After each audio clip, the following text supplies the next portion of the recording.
starting the shit. Oh.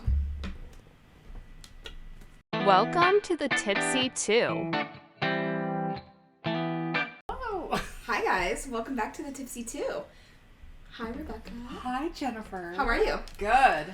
We are in a new location today on the sofa. Welcome to the sofa. It's a lot more comfortable, isn't it? Kinda, yeah, it's cozy. I kind of like it.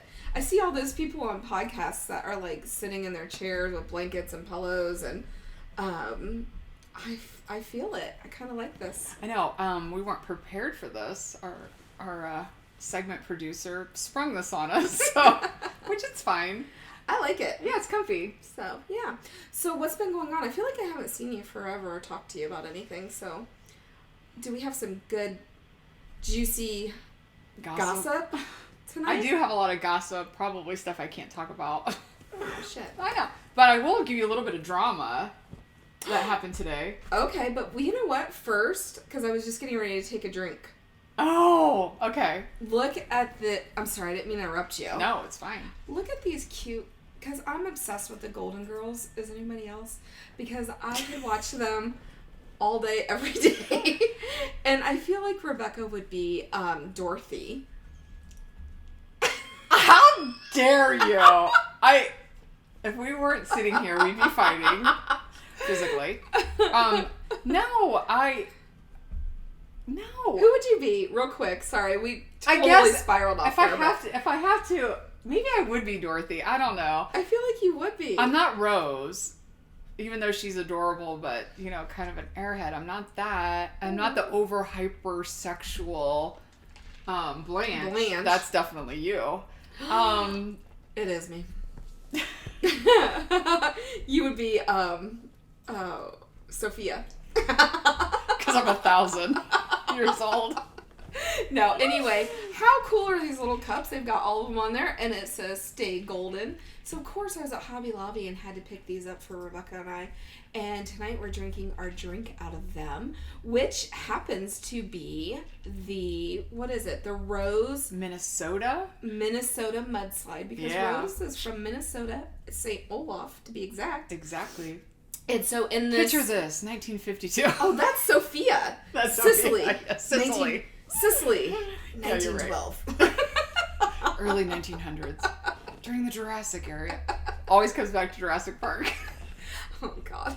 Anyway, so tonight it's the Rose Minnesota Mudslide, and it's actually really good if you like sweet drinks. Mm-hmm. I've been craving a chocolate martini forever. I don't know why, because I don't drink chocolate martinis very often, but so I did this drink tonight, and it has 2 ounces of vodka, it has some Kahlua, Bailey's Irish cream, some vanilla coffee creamer, vodka.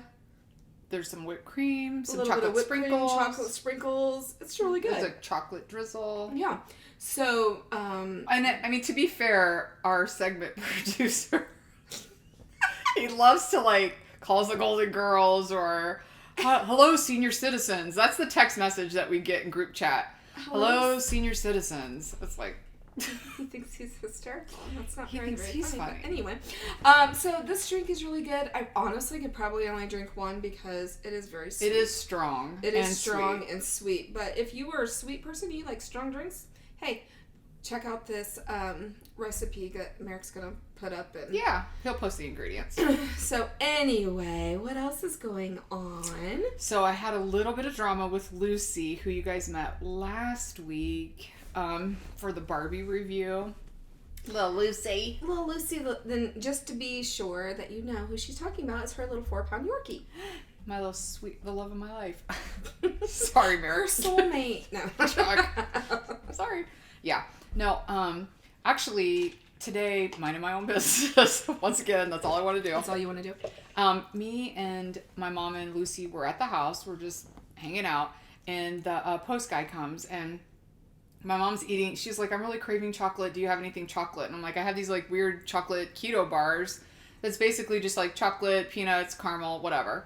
And she's like, oh, I've never had one. I'll try it. So she's eating one out of the wrapper, whatever.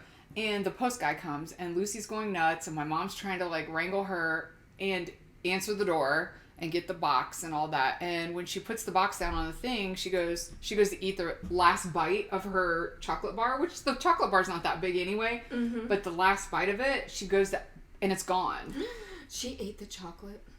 So it apparently dropped it on the floor, and Lucy must have grabbed it, ran like a banshee. She hid underneath like an end table in the living room, and she's like, oh my God, I dropped my chocolate. And I'm like, where's Lucy? And she's under the table like a nut. And we're trying to get her, and she's growling like she's protecting her bone or something. She's such a psychopath.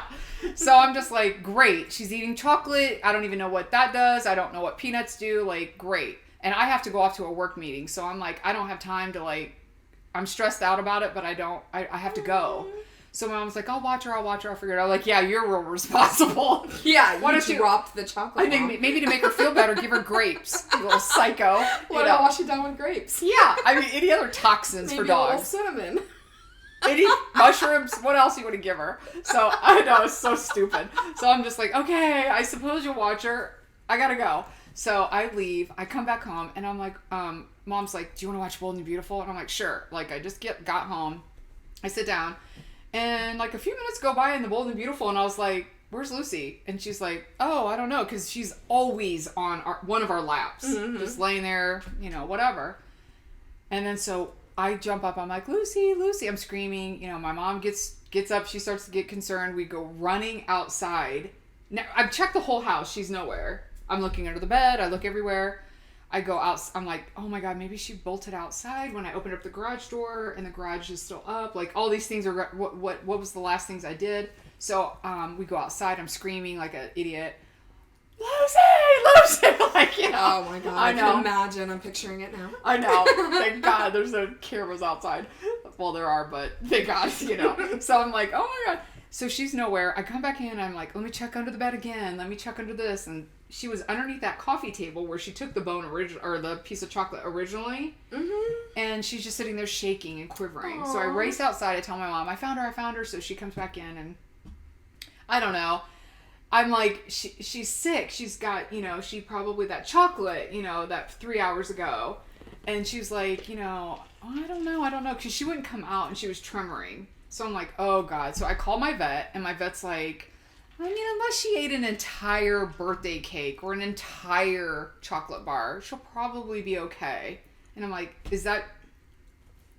hello, receptionist, is that your expert opinion? Can I talk to a real vet? Yeah. Like, I don't want the girl that schedules appointments to tell me that my dog is going to be okay. Like, I need better information than that. And she's like, I mean, unless this or that, she's very casual about it. And I'm like, okay. She goes, I know she's really small, but unless she's really, really ate a large amount, I doubt that she'll get poisoning from it. But I probably should tell you that you can call the poison control line, and they have a matrix, and they can figure it out based off of how much chocolate she's ate and her weight and her, all the things. And I'm like, okay, that's exactly what I'll do. She's like, I have an appointment at 5:20, so if they say bring her in, I've got an appointment, you can bring her in. Cool. I immediately call this number. I look up online, I'm in a rush. I call, and I'm like, the guy goes, hello, poison control. And I go, hi, my 4-pound Yorkie ate a piece of chocolate. And I start rambling. And I'm like, she's the love of my life and kind of a TikTok star. And all I know is that she ate a little bit of and I know there were nuts in it. There's nougat, nuts, and caramel. And da-da-da-da. And the guy goes, ma'am, before you go any further. And meanwhile, it's like 5 minutes. I've rambled. I've told her whole life story. And he goes, this is poison control for adults, like humans. Like, like that. And he's like, well, if you want the animal or pet, my daughter. I'm talking about a family member, sir. And he was just like, whatever. So I was like, okay, sorry. Like, I literally rambled. He was trying to cut me off. Again, it takes me back to I'm married. I'm an officer. I don't know why you pulled us over. I am married. No, the paint guy. All of the people. Wanted your number. All of the people. So anyways, I was like, great. I called the wrong number. So I get back on Google. A disaster. And by the way, if you go by Google or PetMD, Lucy's already dead. I just now need to find a good crematory or whatever, because she's ate any chocolate, she's certainly dead. So I'm like, oh my God. So my mom's already almost in tears because it's her fault, which she'll never live down. because I would make sure she's reminded daily, you killed the love of my life, you know. So I immediately find the number that I'm actually supposed to call. So I call them. And it's like this automated teller situation. It's like, if you're concerned about poison for your pet, you know, press 1. So I listened to a couple of the things and I'm like, okay, it's definitely press 1. I press 1. And it says, for $95, we will let you know if your dog or pet has been poisoned. And I'm like, I'm not paying $95 for you to, like, that's just human decency. Like, tell me that based off the kind of dog I have, based off his weight, based off the amount of chocolate, tell me that my dog's gonna live or die. Like, that's all. I don't need to pay you. You have to pay $95? Yeah. Just to... I mean, it's an and automated... That was an automated robot? Yeah, I didn't negotiate with anyone. Did you do it? No, I didn't do it. I hung up, all pissed off.